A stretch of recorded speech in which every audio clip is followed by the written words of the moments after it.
வணக்கம் தமிழக மக்களே. நான் வந்து நம்ம டி ராஜேந்திரன் சார் பார்த்தேன், அப்பா பார்த்தேன். ஹலோ அண்ட் வெல்கம் நண்பா. ரொம்ப நாள் கழிச்சு உங்களை மீட் பண்ணுறதுல ரொம்ப சந்தோஷம். இது உங்கள் திரு விலாக்ஸ். இன்றைக்கி நம்ம வீடியோக்குள்ளே போகலாம். வீடியோக்குள்ளே போகிறதுக்கு முன்னாடி மறக்காமல் நம்ம சேனலை சப்ஸ்கிரைப் பண்ணிடுங்க, லைக் பண்ணிடுங்க. நீங்கள் கொடுக்கக்கூடிய ஒவ்வொரு சப்போர்ட்டும் இந்த சேனல் மென்மேலும் வளர்ந்து உங்களுக்கு பல தகவல்களை ஷேர் பண்ணுறதுக்கு உதவிகரமாக இருக்கும் அப்படிங்கிறத நான் இந்த இடத்துல தெரிவிச்சுக்கிறேன். இப்போ பார்த்தீங்கன்னா ஆல்ரெடி சிம்புவிடம் இந்த வாட்டர்மெலன் திவாகர் என்ற நபர் வந்து போய் ஃபோட்டோ எடுத்துக்கிட்டு சிம்பு சார் என்னோட பெரிய ஃபேன் சொன்னார் அப்படி இப்படின்னு சொல்லி பல ஒரு வதந்திகளை வந்து பரப்புனதை வந்து நம்ம வந்து பார்த்துருந்தோம். பட் இப்போ அதை தொடர்ந்து இவர் என்ன பண்ணியிருக்காருன்னு பார்த்தீங்கன்னா, அவருடைய தந்தையான டி ராஜேந்தர் ஓகேவா, அவரை போய் சந்தித்திருக்கிறார். அவரை சந்திச்சப்போ என்ன நடந்திருக்குன்னு பார்த்தீங்கன்னா, டி ராஜேந்தர் சொல்லியிருக்காரு,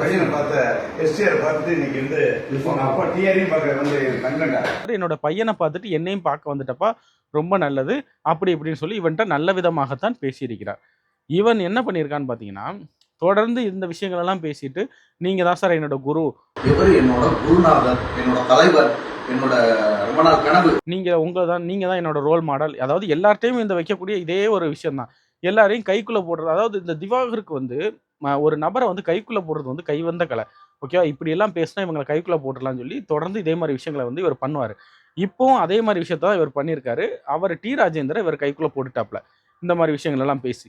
உடனே டி ராஜேந்தர் ஓகேன்னு இருக்கும் பொழுது எண்டா நான் வந்து உங்கள்கிட்ட நடிச்சு காட்டணும் சார் அப்படின்னு சொல்லியிருக்காரு. அது வரைக்கும் நன்றாக போய் கொண்டிருந்தது. நடித்து காட்டணும்னு சொல்லி இவர் நடிச்சு காட்டின உடனே டி ராஜேந்தர் அவர்களுக்கு வந்து புரிந்து விட்டது, இவர் வந்து நல்ல ஒரு மனநிலையில் இல்லை அப்படிங்கிறத அவர் புரிஞ்சுக்கிட்டாரு. இவன் அந்த ஆக்டிங்கை பண்ணி இவன் கீழே விழும்போதே அவர் வந்து வேறு திருச்சி ஓடிட்டார். ஓகேவா, ஓடிட்டு அதுக்கப்புறம் வந்து இவனுக்கு சில அட்வைஸ் கொடுத்துருக்காரு.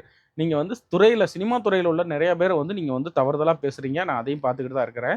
அது போக உங்கள்கிட்ட ஒரு ஆள் பேசுனா அதில் 1க்கு 10 நீங்கள் எக்ஸ்ட்ரா பிட்டாக போட்டு நீங்கள் பேசுகிறீங்க, அதையும் நான் கவனிச்சுக்கிட்டு இருக்கேன். இதெல்லாம் நீங்கள் தவிர்த்துக்கிட்டிங்கன்னா நீங்கள் நாளைக்கு வந்து ஒரு பெரிய லெவலுக்கு இடத்துக்கு வர்றதுக்கு வாய்ப்பு இருக்குது அப்படிங்கிற மாதிரி அவர் வந்து சொல்லியிருக்காரு. உடனே இந்த திவாகர் என்ன பண்ணியிருக்காப்புல, இதை எல்லாத்தையும் கட் பண்ணிவிட்டு இந்த விஷயத்த மட்டும், அதாவது இந்த இவன் பேசினா பார்த்தீங்கன்னா, நான் உங்களோட பெரிய ஃபேனு, நம்ம இவர் நம்ம டி ராஜேந்தர் பேசின விஷயங்களை மட்டும் எடுத்து போட்டுக்கிட்டு, அதை வச்சு பார்த்தீங்கன்னா டி ராஜேந்தரை மீட் பண்ணிட்டேன்னு சொல்லிட்டு அதில் கொஞ்சம் வியூஸை ஏற்றிக்கிட்டு இந்த மாதிரி வேலைகள் எல்லாம் பண்ணிக்கிட்டு இருக்காரு. தொடர்ந்து இவர் இதே மாதிரி பண்ணிக்கிட்டு இருக்கிறது வந்து இவருக்கு பாப்புலரை கொடுக்கும்னு இந்த ஆள் நினைச்சாலும் இவருக்கு வந்து இது பாப்புலரை கொடுக்கவில்லை, இது வந்து தொடர்ந்து பின்னடைவை தான் கொடுக்கும் அப்படிங்கிறத வந்து இந்த இடத்துல நான் தெரிவிச்சுக்க விரும்புகிறேன். ஓகே நண்பா, அடுத்த வீடியோவில் சந்திக்கும் வரை உங்களிடமிருந்து விடைபெறுவது திரு விலாக்ஸ். நன்றி, வணக்கம்.